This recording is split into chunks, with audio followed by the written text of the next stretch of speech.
Assalamualaikum warahmatullahi wabarakatuh. Perkenalkan nama saya Salila Ladarasi Dwi Restu Astia, NPM 18-10012 dari kelas A. Di sini saya akan mempresentasikan tentang proposal penelitian yang berjudulkan Pertanggungjawaban Pidana Pelaku Pendiri Koperasi Fiktif atas penyalahgunaan dana aspirasi Dewan Perwakilan Rakyat Daerah dihubungkan dengan ketentuan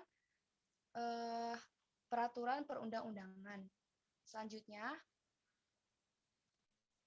ada latar belakang. Manusia merupakan makhluk yang secara naluri memiliki hasrat untuk hidup damai dan teratur. Hasrat akan hidup damai dan teratur ini tidak seluruhnya diterapkan dalam diri manusia. Terkadang apa yang dianggap teratur oleh seseorang berbeda dengan persepsi manusia lainnya. Oleh karena itu, sebagai makhluk sosial atau John Politikon yang senantiasa hidup bersama dengan sesamanya, maka manusia membutuhkan suatu perangkat atau patokan yang dijadikan pedoman hidup agar tidak terjadi sesuatu pertentangan kepentingan sebagai akibat dari pendapat yang berbeda-beda mengenai keteraturan yang dimaksud. Perangkat yang mengatur agar manusia dapat hidup teratur bersama manusia lain disebut dengan hukum. Hukum merupakan suatu perangkat yang keberadaannya sangat esensial. Sifatnya dapat menjamin kehidupan bermasyarakat, berbangsa, dan bernegara. Undang-Undang Dasar tahun 1945 menegaskan bahwa negara Indonesia adalah negara hukum.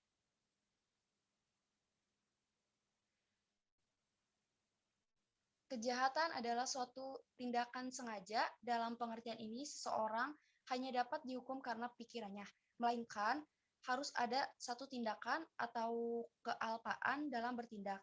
Dalam hal ini, kegagalan dalam bertindak dapat dikatakan sebagai kejahatan. Jika terdapat suatu kewajiban hukum untuk bertindak dalam kasus tertentu, di samping itu pula harus ada niat jahat atau kriminal intern atau mens rea. Salah satu bentuk kejahatan yang menjadi salah satu permasalahan saat ini adalah tindak pidana yang dilakukan pelaku pendiri koperasi fiktif di Kabupaten Subang. Di Indonesia sendiri peraturan perundang-undangan yang khusus mengatur tentang koperasi diatur dalam Undang-Undang Nomor 17 Tahun 2012 tentang perkoperasian. Pengertian koperasi dalam Undang-Undang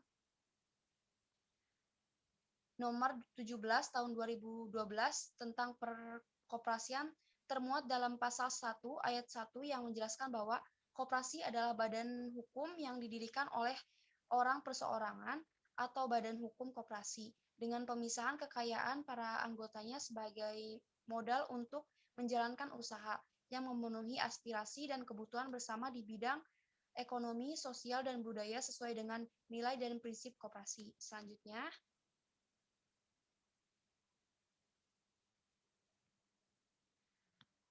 koperasi didirikan harus memenuhi ketentuan pendirian koperasi dalam Undang-Undang Nomor 17 Tahun 2012 tentang perkoperasian. Oleh karena itu, dalam pendirian atau dalam pembentukan kepengurusan koperasi yang tidak dilakukan dengan akta pendirian koperasi yang dibuat oleh notaris dan disahkan oleh menteri sebagai badan hukum, maka koperasi tersebut telah bertentangan dengan Undang-Undang Nomor 17 Tahun 2012 tentang perkoperasian. Pembuatan akta pendirian koperasi harus dilakukan oleh seorang pendiri, bukan oleh orang lain terkecuali apabila diwakilkan kepada pendiri lain berdasarkan surat kuasa yang sesuai dengan ketentuan perundang-undangan dan permohonan akta pendirian.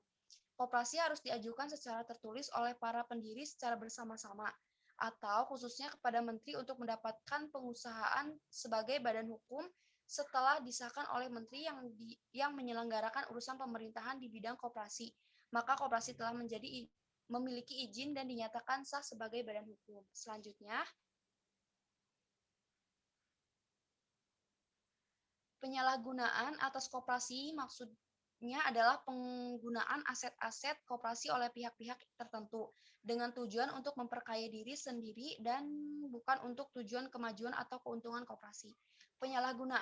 Penyalahgunaan diartikan dalam Kamus Besar Bahasa Indonesia sebagai proses atau cara atau perbuatan penyalahgunaan melakukan sesuatu atau tidak sebagaimana mestinya. Bentuk penyalahgunaan oleh pelaku pendiri koperasi, salah satunya adalah penyalahgunaan atas dana aspirasi Dewan Perwakilan Rakyat Daerah atau di mana bantuan keuangan untuk masyarakat yang digunakan untuk kepentingan umum yang disalahgunakan untuk kepentingan yang menguntungkan diri sendiri atau orang lain. Selanjutnya,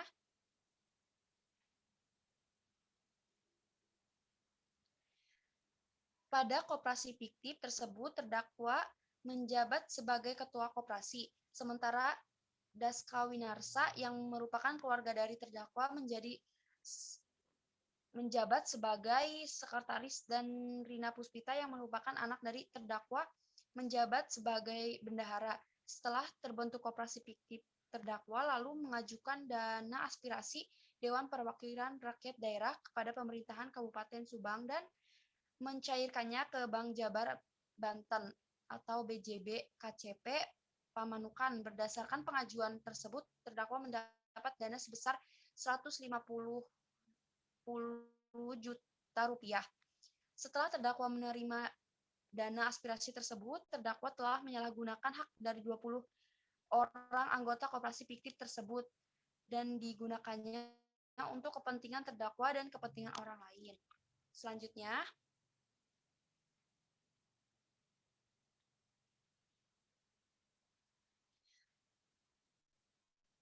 berhubungan undang-undang tentang perkoperasian tidak memuat ketentuan pidananya, maka ketentuan yang digunakan adalah ketentuan dalam Kitab Undang-Undang Hukum Pidana berdasarkan pasal 103 Kitab Undang-Undang Hukum Pidana dengan asas lex specialis derogat lex generalis. Maka ketentuan yang digunakan adalah ketentuan dalam Undang-Undang Nomor 20 Tahun 2001 tentang pembahasan atas Undang-Undang Nomor 31 Tahun 1999 tentang pemberantasan tindak pidana korupsi. Selanjutnya,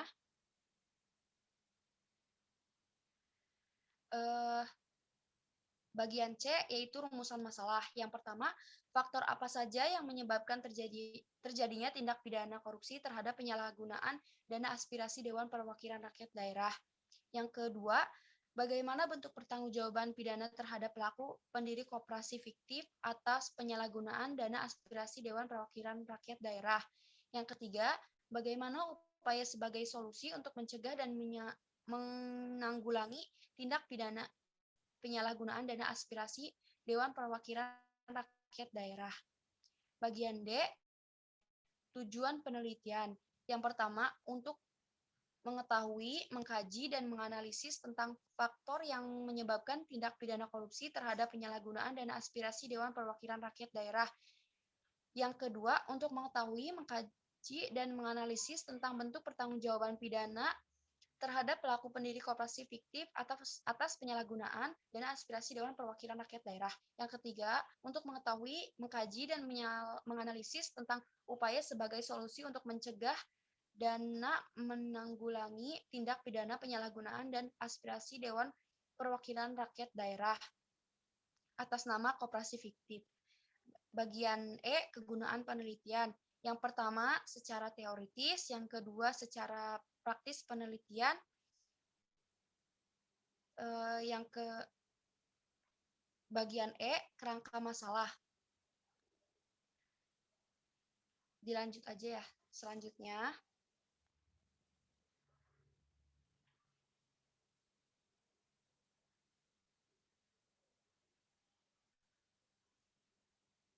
bagian F, metode penelitian. Yang pertama, spesifikasi penelitian. Penelitian yang penulis laksanakan ini merupakan penelitian hukum yang seringkali disebut sebagai penelitian hukum normatif atau penelitian yuridis normatif atau disebut juga penelitian hukum doktrinal, yaitu yang memiliki suatu metode yang berbeda dengan penelitian lainnya. Penelitian hukum doktrinal bahwa hukum dikonsepkan sebagai apa yang tertulis di dalam peraturan perundang-undangan atau hukum dikonsepkan sebagai kaidah atau norma yang merupakan patokan berperilaku manusia yang dianggap pantas. Selanjutnya, yang kedua, metode pendekatan. Metode pendekatan yang dipergunakan dalam penelitian ini adalah metode pendekatan yuridis normatif. pendekatan yuridis normatif, yaitu metode yang menggunakan sumber-sumber data sekunder, yaitu peraturan perundang-undangan, teori-teori hukum, dan pendapat-pendapat para sarjana hukum terkemuka yang kemudian dianalisis serta menarik kesimpulan dan permasalahan yang akan digunakan untuk menguji dan mengkaji data sekunder tersebut. Yang ketiga ada tahap penelitian. Berkenaan dengan digunakan metode penelitian yuridis normatif, maka penelitian dilakukan melalui dua tahap, yaitu penelitian kepustakaan. Menurut Surjono Sukanto dan Sri Mamuji menyatakan bahwa penelitian kepustakaan adalah penelitian terhadap data sekunder dalam bidang hukum dipandang dari sudut kekuatan mengikatnya dapat dibedakan menjadi tiga, yaitu bahan hukum primer, bahan hukum sekunder, dan bahan hukum tersier. Selanjutnya, yang keempat, teknik pengumpulan data. Yang pertama ada teknik pengumpulan data melalui penelitian kepustakaan. Yang kedua, selain teknik pengumpulan data melalui penelitian kepustakaan, dalam penelitian ini juga menggunakan teknik pengumpulan data melalui penelitian lapangan. Selanjutnya, bagian 5, alat pengumpulan data. Yang pertama, penelitian kepustakaan. Alat pengumpulan data yang dipergunakan dalam penelitian kepustakaan yaitu dengan cara studi dokumen, berupa buku-buku serta perundang-undangan yang berkaitan dengan permasalahan yang dikaji dengan pencatatan secara rinci, sistematis, dan lengkap menggunakan alat tulis berupa ballpoint dan buku catatan sebagai instrumen utama mengumpulkan dan mencatat bahan-bahan yang diperlukan. Kemudian menggunakan alat elektronik atau laptop untuk mengetik dan menyusun bahan-bahan yang diperoleh secara sistematis dan menggunakan flash disk sebagai alat penyimpan data. Yang kedua, penelitian lapangan. Alat pengumpulan data yang dipergunakan dalam penelitian lapangan yaitu handphone untuk merekam pembicaraan dalam memperoleh data dari hasil wawancara. Bagian 6, analisis data. Berdasarkan metode pendekatan yang digunakan dalam penyusunan ini, maka analisis data dilakukan dengan cara yuridis kualitatif. Lili Rasiji memberikan pengertian yuridis kualitatif bahwa yuridis artinya penelitian ini bertitik tolak pada peraturan perundang-undangan yang ada sebagai hukum positif, dan kualitatif artinya tanpa menggunakan angka, rumus statistik, dan matematik. Bagian 7, lokasi penelitian. Yang pertama, kepustakaan Fakultas Hukum. Yang kedua, perpustakaan Fakultas Hukum juga. Yang ketiga, perpustakaan Fakultas Hukum Langlang Buana. Yang keempat, Badan Perpustakaan. Selanjutnya,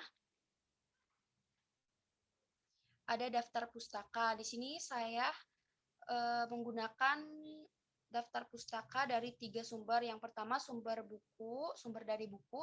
Yang kedua, sumber undang-undang. Yang ketiga, sumber lain atau dari Google. Sekian presentasi dari saya, kurang lebihnya mohon maaf.